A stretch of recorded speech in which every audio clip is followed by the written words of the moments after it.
Hello everyone and welcome to Camping with Lenny. In this episode, we'll be reviewing Long Point Provincial Park.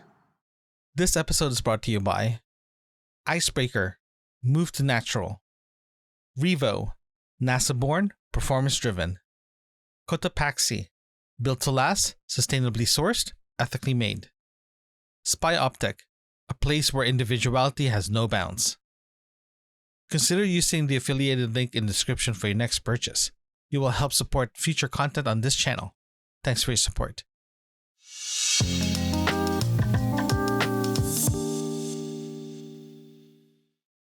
Long Point Provincial Park is one of those parks that Michelle and I have been dying to check out camping-wise because it's a very beautiful spot.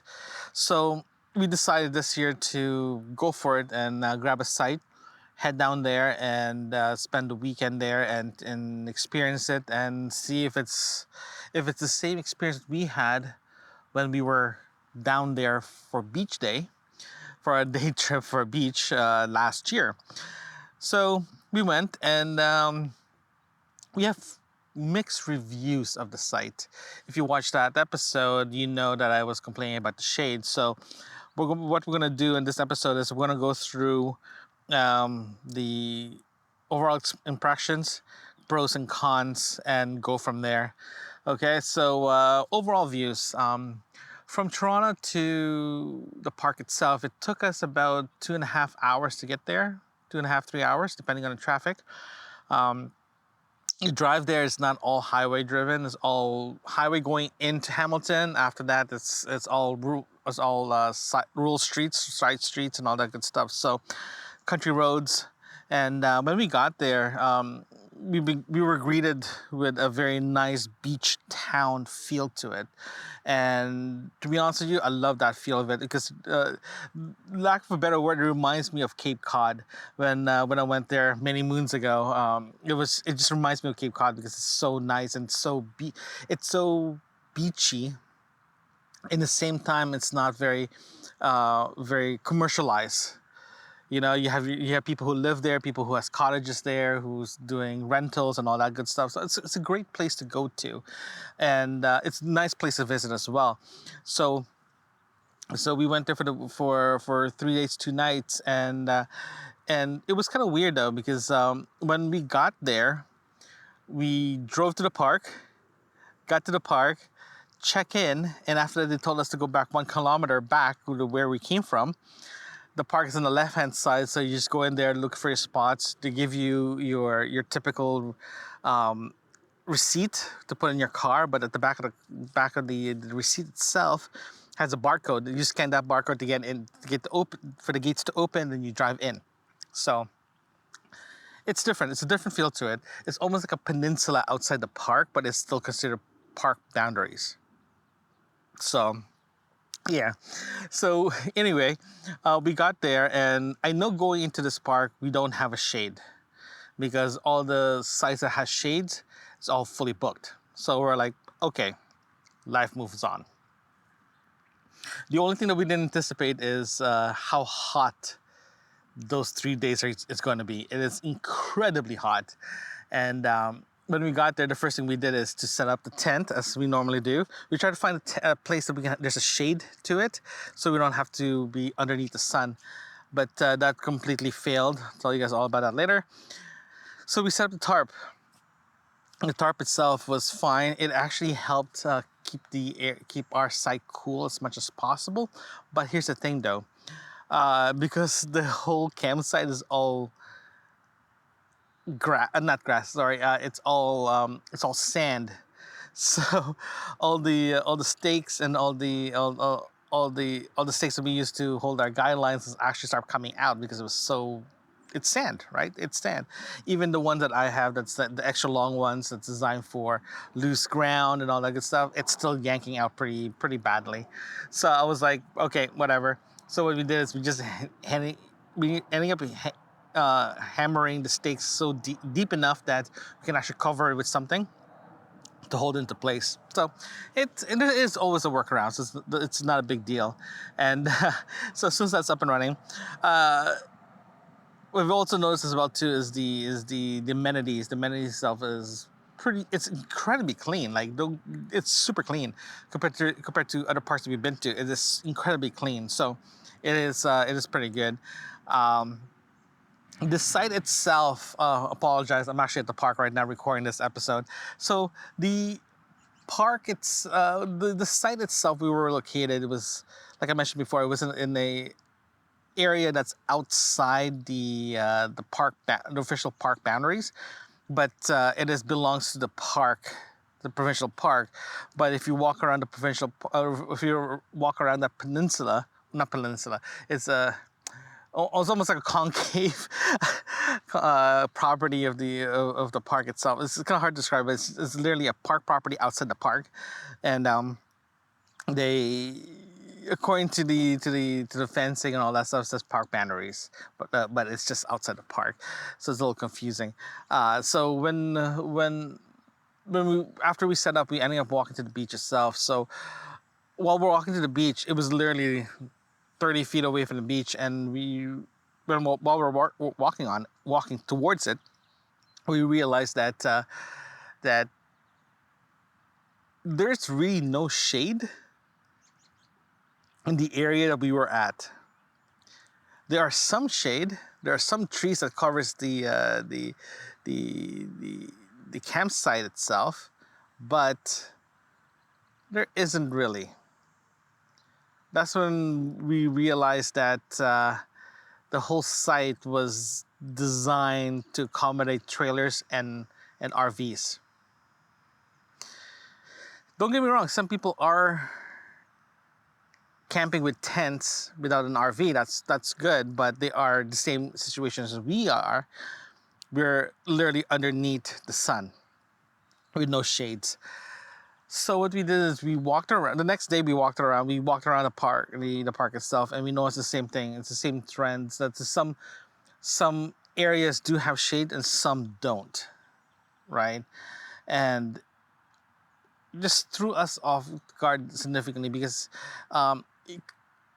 it was so hot that for those 3 days it was very uncomfortable, right? So at the end of the day, we accepted it, we moved on, we complained about it, but we moved on, whatever. But yeah, and the good news thing about this is when you get into Long Point Provincial, before you get into Long Point Provincial Park itself, there's a small town, like I mentioned before. It's a small beach town, and they have a couple of stores there that you can go and all that good stuff. From the site that we have to that little area where all the businesses, but 2 businesses, it's a walking distance. It's not like you have to drive there. We ended up driving it because it was just too hot, and yeah, it was just too hot, so we decided to drive. But the point that we turned back to our site and the distance from there to the first store was another literally 2-minute walk. So we're like, I wish we just walked it instead of driving it. But anywho. So there we have ice creams, they have like supply shops, and you can get whatever you need there. This is typical places you go to, so it's pretty good. So that's a good part. There is 2 other sites inside the park itself, but they're dedicated for mostly RVers as well too, because there is there's hookups. It's more open, closer to the beach. We're really close to the beach, but this one is actually closer to the beach, and the same situation, there's really no shade. So just, again, we were kind of caught off guard on that one.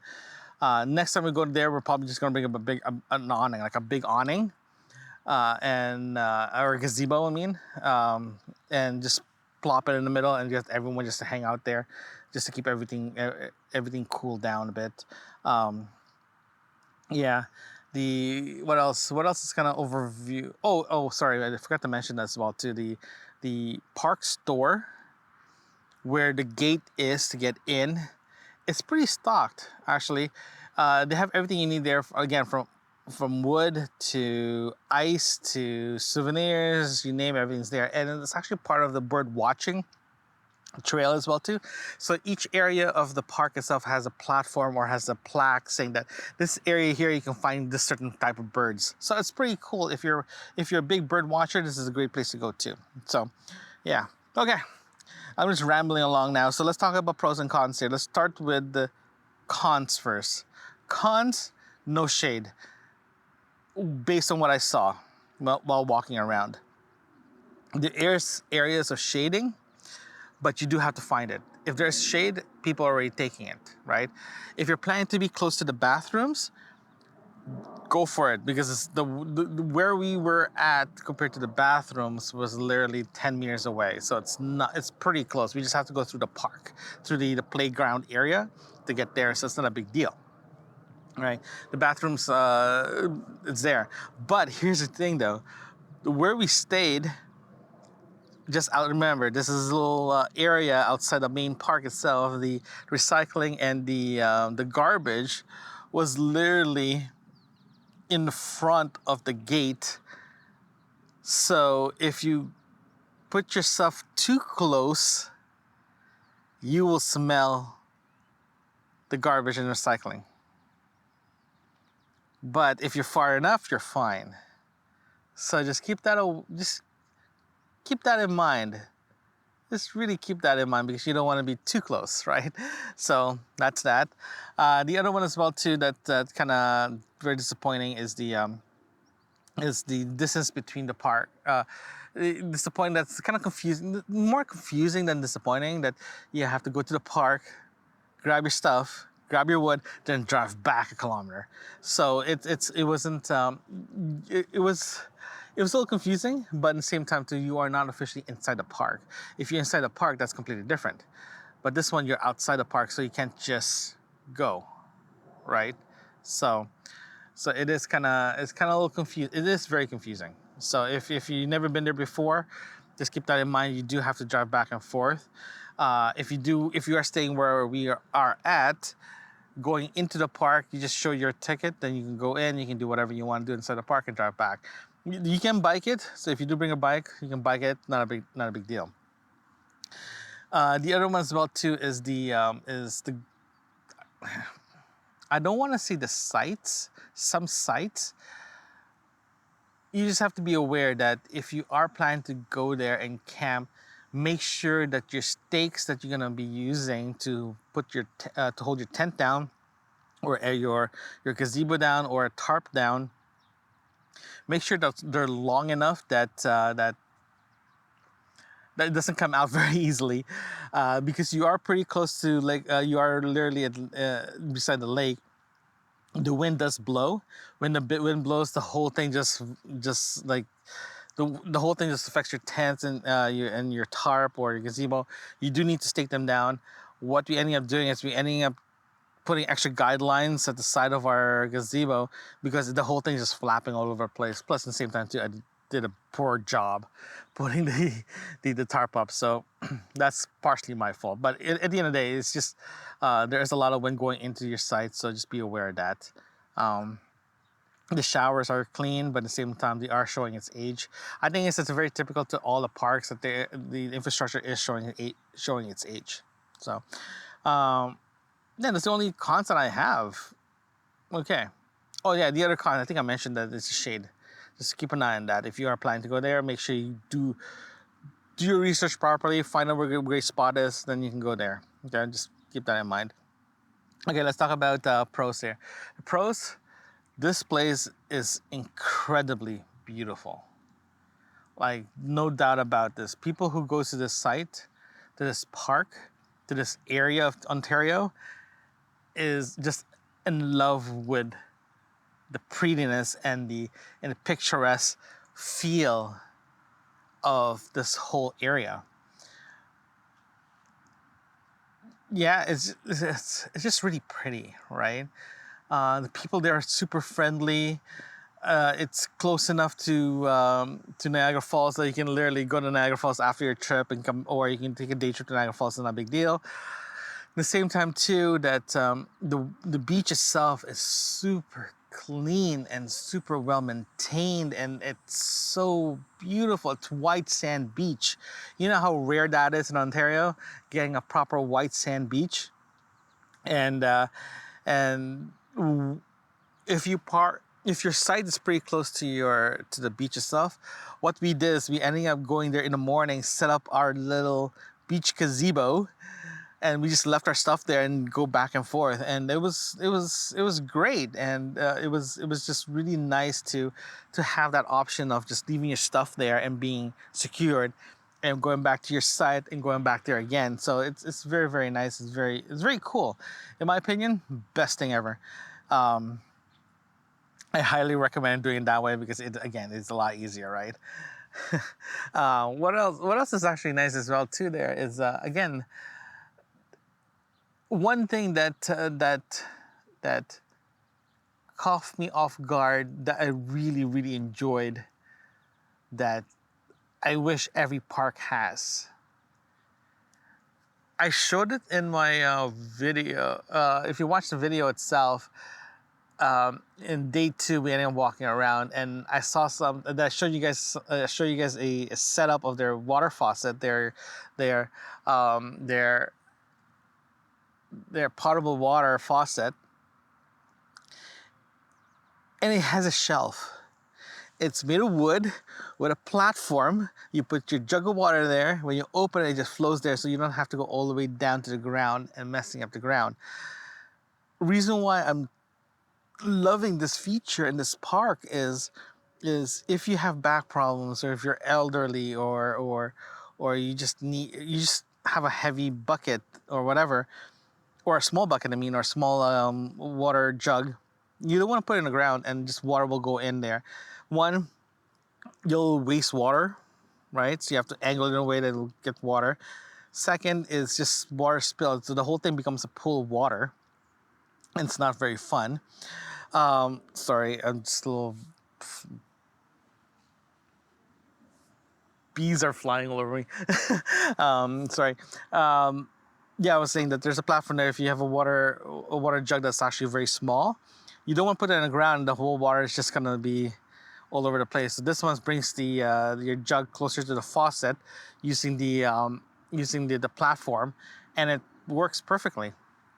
I wish every single park has this, because the last park that we went to before this doesn't have it, and it's just very, disappointing. I'm hoping the next park that I go to has that. If not, again, Ontario parks, you set a level of expectation in Long Point. Hopefully you have it for the rest. Again, wishful thinking, right?